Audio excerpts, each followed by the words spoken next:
fucking brand, I'm gonna come over there, I'm gonna lock you in a fucking flotation tank and pump it full of sewage until you fucking drown.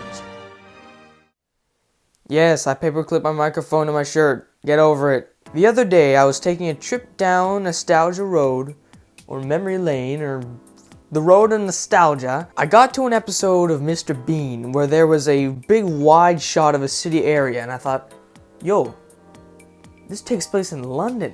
And then I thought deeper, and I was like, this is a British show. Now, of course, on some level, I always knew that, even as a child, but I never even thought about it. I just watched the show over and over and over again. But either way, this got me thinking, and I realized that British content specifically has been a big part of my life since I can remember, and I didn't even notice how much. I'll be touching on what the hell is that? I'll be touching on 3 examples in this video. There is a specific flavor that comes from British movies, TV shows, and comics that just is not present in North American culture. Now, of course, this is the same if you compare Bollywood and Hollywood movies, or Korean and Hollywood movies. But just talking about British stuff, it's fairly obvious that getting used to their dialogue, so their humor and character writing, just overall storytelling, it's like some sort of wine. It's an acquired taste. So quickly, I'll just start off by talking about Mr. Bean. Magic School Bus, Fresh Prince of Bel-Air, Friends, Looney Tunes, Johnny Test, and this were the most watched things in terms of TV that ever for me. And compared to all those other shows I just mentioned, this is a wild card. There's nothing like this that I've personally seen in North America. And if you've never seen the show before, I'll just give you a quick synopsis from Google. Mr. Bean turns the most ordinary situations into moments of excruciating embarrassment. And I would say that's halfway there in terms of a good description of the show. Somebody from here might watch Mr. Bean for the first time and maybe think that they're gonna experience something similar to Just for Laughs. But no, this is a much more subtle and in many ways more clever show because it's not mainstream. I don't exactly know what mainstream is like in British shows, but I feel like Mr. Bean is not mainstream anywhere. It's just its own beast. And it got popular. So it's really hard to say since I've never really watched any other British shows. The dude barely says anything. He says his name, he says Teddy, he says thank you. Just one word sentences usually.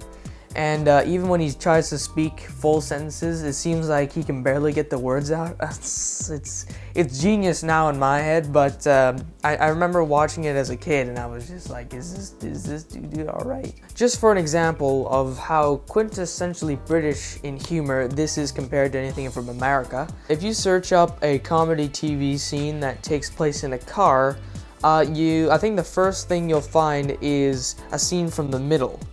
Watch that scene and compare it to the car scene in the beginning of The Trouble with Mr. Bean.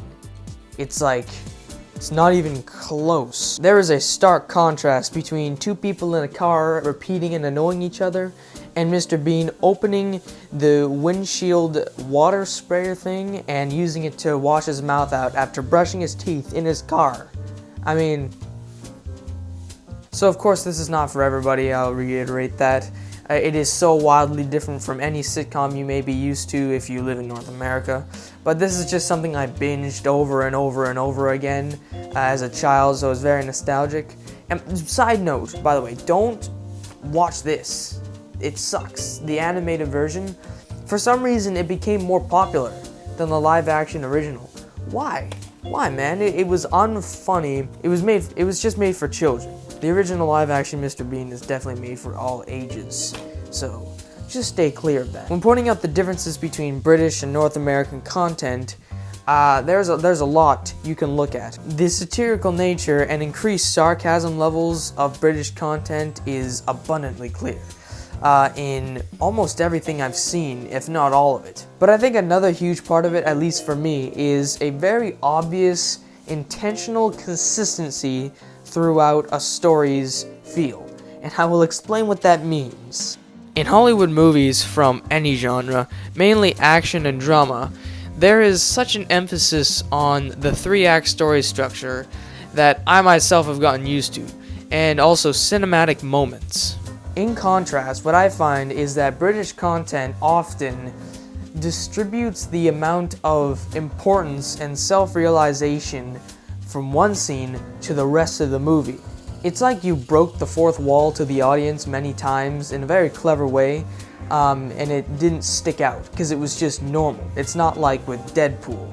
This is your landing out of nowhere scene from Trainspotting. This is How to Kill Philip from Shaun of the Dead. The writers make very creative and self-aware story beats that just blend throughout the movie. And that is not to say that British content does not have impactful and cinematic elements, it's just to a lesser amount. And you know what, once I got used to how British stories were supposed to feel, it works. In fact, it's just what British stories are now. One thing that sticks out in my memory is that I was watching some of these movies with a cousin of mine, and she was like, I hate the way they talk. And I was like, what do you mean? What do you mean? Why do they always feel the need to say I did or you did after every single sentence? I was like, oh yeah, that's what happens. That's how they speak.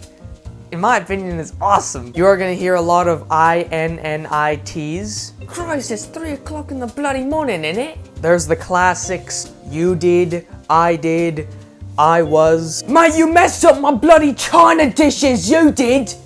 I took this here Beretta and I put a bullet through his brain, I did. No, what on earth are you on about? I was furious as hell, I was. You'll hear a lot of OIs, and if you're reading a comic from the UK, you'll read a lot of that too. Oi, dickhead! And wanker. Oi, wanker! And there's one that sticks out in my mind. You won't hear this one a lot in movies, but especially if you read stuff like Hellblazer, you'll see this word sodden, which is basically like a substitute for the F word, I guess, or just, yeah, it basically means the same thing.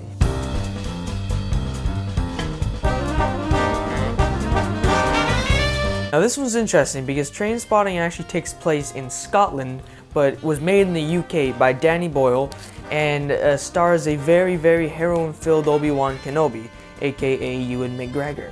This is truly one of the most complexly written movies I've ever seen in terms of tone, character, and emotion. And it also is just widely known as one of the best British movies of all time. It definitely has those strong British vibes and aspects that I explained before. And maybe this is just because it was a product of its time, but I cannot imagine any of the insanely erratic and demented scenes being made and released in mainstream Hollywood like right now. This one is definitely just for adults or older teenagers. Not only would younger audiences not understand the subtly written humor, but they would also be scarred. And you know the scene I'm talking about. This is in the top 5 best black comedies of all time, for sure. Because if you get the jokes, they're funny. But if you get the jokes, you're also like, what?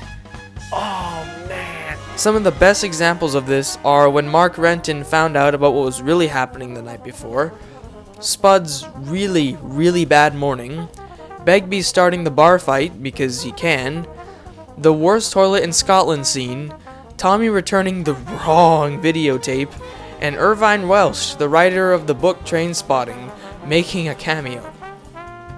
If you compare this movie's humor to dark comedy made in the United States, it is so different. It's done well, but it's also done more obviously. And the casting in this movie is perfect. It makes for one of the most dysfunctional yet compelling group of friends ever. Like, that's another thing about this movie, is that nobody is really a stand-up person. They are all like miles deep in problems. If you have a little bit of a tough time understanding really strong, you know, British or Scottish or Irish accents, try to find a DVD or Blu-ray or whatever with English subtitles, because like, what school did I go to? How many O grades did I get? Could be like 6, could be none. It's not important. What is important is that I am, yeah? There's also a sequel to Trainspotting that came out in 2017, and I can only imagine if you like have a lot of nostalgia for the first one, and in 2017 you saw the trailer like, what, 21 years later or something like that? I can only imagine how crazy that would have been. Because after watching the first Trainspotting, I was just like, there's a sequel? I feel like I've been waiting for this all my life, even though I waited probably one day because I went out and bought this and watched this. There's also just something so amazing about the way the movie ends. Like, with your knowledge of what just happened, the end shot, the monologue, the callback to the beginning of the movie, the music, and the time in which the title and the credits come on the screen. You really have to watch the movie to understand what the hell I'm babbling about.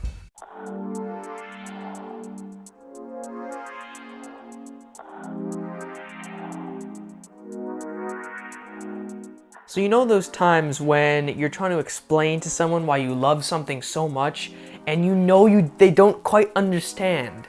So you keep explaining and you keep adding on stuff and they're like, okay, I got it, dude, I got it. But you're like, but you don't really understand.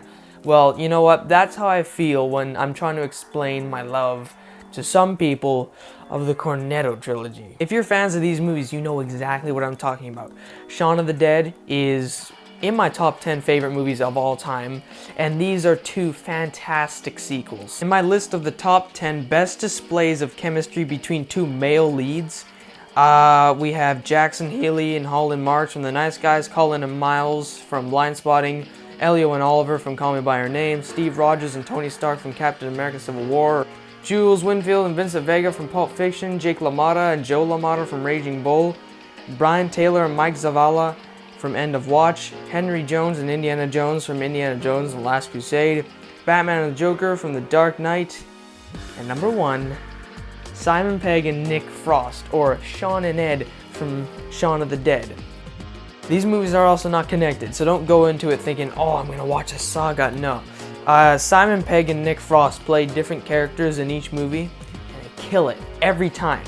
Kill it. If you want to get into British films, specifically British comedy, start with these. Don't start with Trainspotting. Start with this or Snatch or something like that. So hopefully, for the people who don't live in the UK, this video gave you a bit more insight and, you know, gave you a bit of a taste for the amazing content that they produce there, and hopefully you want to check out some of the things I was talking about today, and also just how these things fit into my life. But even after saying all that, there is still one unanswered question.